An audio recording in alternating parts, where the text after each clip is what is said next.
اللہ رب العزت نے ہر امت اور قوم کو کسی فتنہ اور آزمائش میں مبتلا کیا ہے، جس کی خبر پیغمبروں نے اپنی اقوام کو دے دی ہے۔ امت محمدیہ کے لیے ایک بڑی آزمائش وحشی اور درندہ صفات قوم کے خروج کے شکل میں لکھ دی گئی ہے، جس کے وقوع پذیر ہونے میں کوئی شک نہیں۔ نبی صلی اللہ علیہ وسلم نے احادیث مبارک میں اس فتنے کی خبر نہایت وضاحت کے ساتھ دی ہے۔ اس وحشی قوم کا نام یاجوج ماجوج ہے۔ یہ وہ قوم ہے جس کی پیشنگوئی نہ صرف نبی صلی اللہ علیہ وسلم نے کی بلکہ توریت اور انجیل میں بھی اس قوم کا ذکر ملتا ہے، جسے گوگ اور میگوگ کہا گیا ہے۔ دراصل یاجوج ماجوج حضرت نوح علیہ السلام کے تیسرے بیٹے یافیس کے اولاد میں سے ہیں۔ یہ لوگ شمالی مشرقی ایشیا میں زندگی بسر کیا کرتے تھے اور اپنے ارد گرد کے علاقوں پر ہمیشہ وحشیانہ حملہ کیا کرتے تھے۔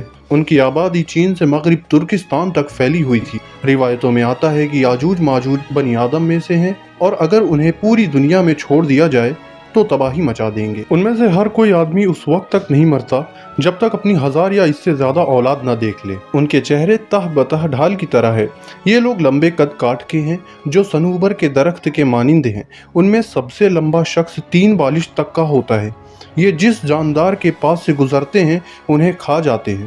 یہ موسم بہار میں اپنی غاروں سے نکلتے ہیں اور سبزہ کھاتے ہیں۔ ان کے پنجے اور دانت درندوں کی طرح ہیں۔ ہزاروں سال قبل اس روح زمین پر اللہ کے ایک نیک بندے کی حکومت تھی جنہیں ذوالقرنین کے نام سے جانا جاتا ہے۔ اللہ تعالیٰ نے ذوالقرنین کو زمین کے ایک بڑے حصے پر بادشاہت عطا فرمائی تھی۔ آپ نے مشرق اور مغرب کا سفر بھی کیا تھا۔ مبرخین کے مطابق ذوالقرنین کے نام سے قرآن مجید میں جس شخص کا ذکر آیا ہے دراصل وہ ایران کا عظیم بادشاہ خوتاف تھا، جسے سائرس اعظم بھی کہا جاتا ہے۔ جب حضرت ذوالقرنین نے شمال کا سفر کیا تو آپ کا گزر مشرقی ترکستان اور مغولستان کے علاقوں سے ہوا۔ یہ علاقہ 2 عظیم پہاڑوں کے بیچ آباد تھا اور پہاڑ کے اس پار یاجوج ماجوج رہا کرتے تھے۔ ان لوگوں نے ذوالقرنین سے یاجوج ماجوج کی فتنے کی شکایت کی اور کہا کہ یہ قوم بار بار ان علاقوں میں حملہ کر کے فساد پھیلاتے ہیں، لہٰذا حضرت ذوالقرنین نے اس شرکش قوم کی یہ یلغار سے حفاظت کے خاطر اس پہاڑوں کے درمیان ایک دیوار تعمیل کروائی جو لوہے اور پگھلے ہوئے تانبے سے بنائی گئی تھی۔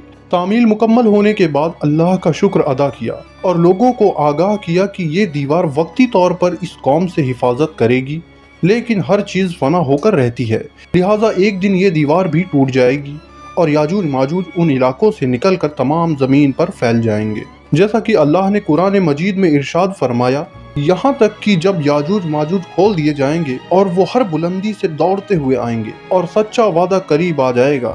حضرت ابو ہریرہ سے روایت ہے کہ رسول اللہ صلی اللہ علیہ وسلم نے فرمایا، پھر وہ دیوار توڑ کر لوگوں پر نکل آئیں گے، سارا پانی پی جائیں گے، لوگ قلعہ بند ہو جائیں گے، وہ ہر ٹیلے سے بھاگتے ہوئے آئیں گے، ان کے اگلے افراد بحر تبریہ سے گزریں گے تو اس کا سارا پانی پی جائیں گے، اور ان کے آخری افراد وہاں سے گزریں گے تو کہیں گے کہ کبھی یہاں پانی ہوا کرتا تھا، اور حضرت عیسیٰ علیہ السلام اور ان کے ساتھی محصور ہو جائیں گے، یہاں تک کہ بیل کا سر تمہارے موجود 100 دیناروں سے بھی زیادہ قیمتی ہوگا۔ وہ اپنے تیر آسمان کی طرف پھینکیں گے جنہیں اللہ خون لگا کے نیچے پھینکے گا، تو وہ کہیں گے کہ ہم نے آسمان والوں پر بھی غلبہ پا لیا ہے جس طرح ہم اہل زمین پر بھی غالب ہیں۔ ایک روایت میں ہے کہ بے شک یاجوج ماجوج روزانہ دیوار توڑتے رہتے ہیں، جب وہ مکمل ٹوٹنے کے قریب ہوتی ہے تو اس سورج کی شعاع نظر آتی ہے، اتنے میں ان کا بڑا کہتا ہے کہ چلو باقی کل توڑیں گے۔ اگلے دن اللہ اس دیوار کو پہلے سے زیادہ مضبوط بنا دیتا ہے۔ جب ان کی اس قید کی مدت ختم ہو جائے گی اور اللہ تعالیٰ ان لوگوں کے سامنے ظاہر کرنا چاہے گا، اس دن جب وہ سورج کی شعاعیں دیکھیں گے